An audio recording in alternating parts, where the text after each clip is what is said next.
చాలా రోజుల నుంచి ఒక డౌట్ ఉంది సార్. క్లౌడ్ అంటే ఏంటి, డెవాప్స్ అంటే ఏంటి, క్లౌడ్ ఎందుకు యూజ్ చేస్తున్నాము?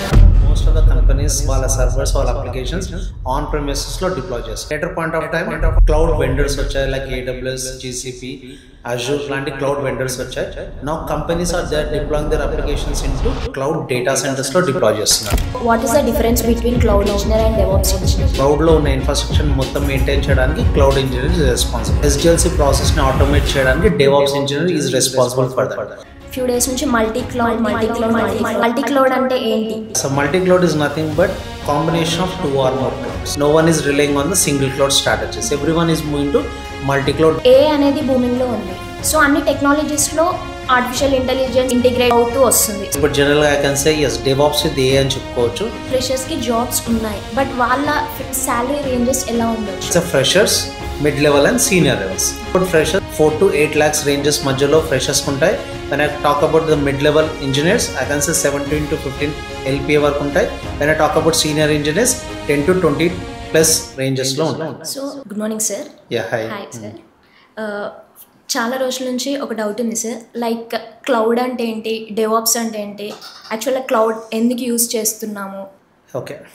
So before going to the cloud, right, generally first most of the companies వాళ్ళ సర్వర్స్ వాళ్ళ అప్లికేషన్స్ ఆన్ ప్రెమిసెస్లో డిప్లాయ్ చేస్తున్నారు, right.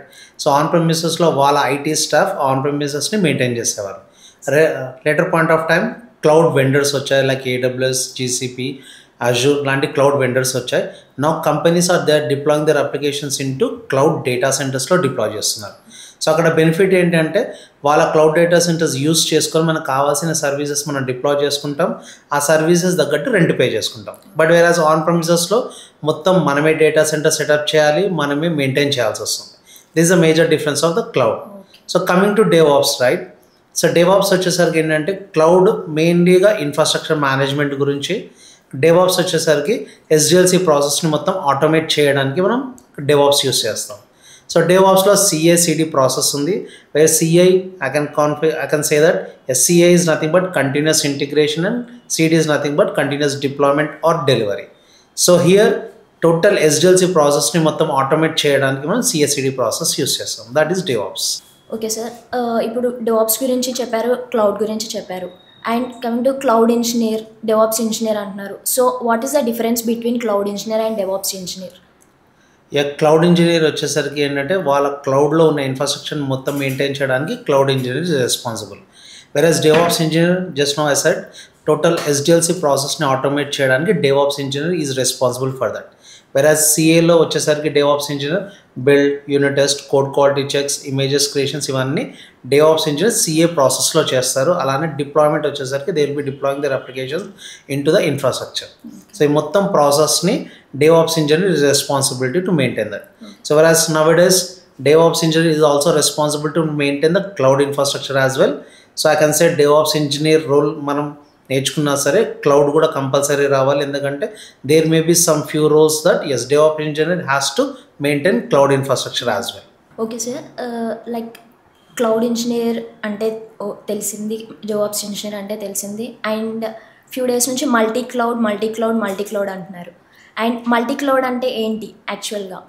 So multi cloud is nothing but combination of 2 or more clouds, సింపుల్గా చెప్పాలంటే. For actually జనరల్గా ఇంతకుముందు ఎలా ఉండేదంటే ప్రతి ఒక్క కంపెనీ వాళ్ళ అప్లికేషన్స్ ఒక సింగిల్ క్లౌడ్లో రిలే అయ్యేవారు.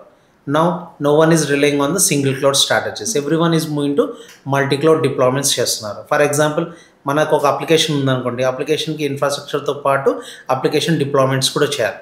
సో వెరాజ్ ఎర్లియర్ డేస్లో సింగిల్ క్లౌడ్ యూస్ చేస్తున్నప్పుడు ఈ అప్లికేషన్ డిప్లాయ్మెంట్ అవ్వచ్చు, ఇన్ఫ్రాస్ట్రక్చర్ డిప్లాయ్మెంట్ అవ్వచ్చు, everything we use to maintain on single cloud. Now everyone is moving to multiple clouds, like whereas application may be deploying on to different clouds and దానికి సంబంధించిన services కొన్ని వేరే క్లౌడ్లో deploy చేస్తున్నారు. So దీనివల్ల చాలా advantages ఉన్నాయి కంపెనీస్కి. ఏంటంటే టు అవాయిడ్ వెండర్ లాకిన్ అవ్వచ్చు, so that they can use best services from each cloud. ఇలా మల్టిపుల్ అడ్వాంటేజెస్ ఉన్నాయి కాబట్టి companies are now moving to multi cloud strategies. Okay sir. Like ఇంతకుముందు చెప్పినట్టు CI/CD కంటిన్యూస్ ఇంటిగ్రేషన్, డిప్లాయ్మెంట్ అన్నారు. Like CIలో unit testing అన్నారు. Like ఇంకా ఏమైనా like security purpose, like what we will use? జనరల్గా సిఎస్సిడి ప్రాసెస్లో మనం ఈ మధ్య డెవ్ సెకాప్స్ అంటున్నాం. Okay sir. సో ఆ పైప్ లైన్లోనే సెక్యూరిటీ అనేది యాడ్ చేస్తాం. సో దాన్ని ఏమంటామంటే షిఫ్ట్ లెఫ్ట్ సెక్యూరిటీ అంటాం. సో జనరల్గా ఇంతకుముందు ఒక అప్లికేషన్ డిప్లాయ్ అయ్యాక సెక్యూరిటీ టెస్టింగ్స్ అవన్నీ చేసేవాళ్ళు. సో రైట్ నౌ మనం రా కోడ్ ఉండగానే పైప్ లైన్లోనే సెక్యూరిటీ టూల్స్ ఇంటిగ్రేట్ చేస్తున్నాం. Something like if I talk about SonarQube, as SonarQube does raw code checking చేస్తుంది. కోడ్ వర్షన్ కంట్రోల్లో ఉండగానే అంటే కోడ్ డిప్లాయ్ అవ్వకముందనే కోడ్ మొత్తం సెక్యూరిటీ టెస్ట్ చేస్తుంది. సో ఇలా మల్టిపుల్ సెక్యూరిటీ టూల్స్ యూస్ చేసుకొని మనం పైప్ లైన్ సెక్యూరిటీ కూడా మెయింటైన్ చేస్తాం. సో ఇప్పుడున్న స్ట్రాటజీస్ కావచ్చు, లేకపోతే సిచ్యువేషన్స్ కావచ్చు, AI is booming. Like artificial intelligence అనేది ప్రతి టెక్నాలజీలో ఇంటిగ్రేట్ అవుతూ వస్తుంది. సో మన డెవాప్స్లో ఏఐ ఇంటిగ్రేషన్ ఏమైనా ఉంటుందా? యా, డెఫినెట్లీ ప్రతి టెక్నాలజీలో ఏ ఇంటిగ్రేషన్ అయినట్టు ఎస్ డేవాప్స్లో కూడా ఏ ఇంటిగ్రేషన్ ఉంది. So but DevOps engineer replacement అవ్వకుండా but DevOps engineer productivity enhancement చేసుకోవడానికి ఏ టూల్స్ మనం యూస్ చేసుకోవచ్చు. For example if I talk about the Terraform scripting అవ్వచ్చు, బ్యాష్ స్క్రిప్టింగ్ అవ్వచ్చు, ఇవన్నీ మనం గిటప్ కోపైలట్ యూస్ చేసుకొని అసిస్ట్ చేస్తాయి. So coming to monitoring tool వచ్చేసరికి డేటా వాచ్డాగ్ టూల్ ఉంది. So by using that we can predict the future issues. Coming to Kubernetes, so క్యూబర్నెటీస్లో errors మనం ఈజీగా ఐడెంటిఫై చేయాలన్నా, కమాండ్స్ యూస్ చేసుకోవాలన్నా సరే kubectl AI అనే ఆర్టిఫిషియల్ ఇంటెలిజెన్స్ టూల్ ఉంది. By using that tool we can maintain that. And coming to CI/CD automation tools, you have Jenkins plugins, AI plugins ఉన్నాయి, అలానే Harness tool ఉంది. By using those tools we can automate total infrastructure deployments as well. So ఇలా కంటిన్యూస్గా డేవాప్స్లో కూడా ఏ tools use చేసుకొని మన as a DevOps engineer productivity enhancement గురించి ఏ టూల్స్ వాడుకోవచ్చు. But I cannot say that those tools can replace the DevOps engineer, but they can increase the productivity of the DevOps engineer. Okay sir, ఇప్పుడు అన్నట్టుగా ఫ్రెషర్స్కి jobs ఉన్నాయి, but వాళ్ళ salary ranges ఎలా ఉండొచ్చు? Okay, coming to salary ranges, I'll talk in 3 levels. Like I can say freshers, mid-level and senior levels. So if I talk about freshers, I can say that 4 to 8 lakhs ranges majorlo freshers kuntai. When I talk about the mid-level engineers, I can say 17 to 15 LPA work kuntai.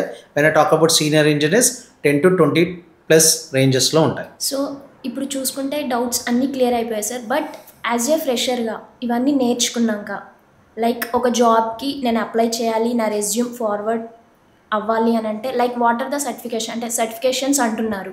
So certifications, what are the certification that I can take? Generally మీ role బట్టి ఏ రోల్కి మీరు apply చేస్తున్నారని బట్టి మనం certification mention చేసుకుంటాం. Not only freshers, any experience if the someone was to switch that domain right, డెఫినెట్గా రెజ్యూమ్లో ఆ సర్టిఫికేషన్స్ అనేది యాడెడ్ అడ్వాంటేజ్ ఉంటుంది. రెజ్యూమ్ వెయిటేజ్ గురించి సర్టిఫికేషన్స్ అని మ్యాండేటరీగా ఉంటాయి. So now I prefer to go with the freshers like AZ104 for cloud గురించి Azure, అలానే cloud practitioner for AWS, and if they are looking for the DevOps engineer డెఫినెట్గా AZ400 certification చేసుకొని మార్కెట్లోకి వెళ్తే వాళ్ళ రెజ్యూమ్ వెయిటేజ్ పెరుగుతుంది. డెఫినెట్గా experience all any freshers డెఫినెట్గా వాళ్ళ రెజ్యూమ్స్లో కంపల్సరీగా certifications are mandatory nowadays. Okay sir, thank you sir.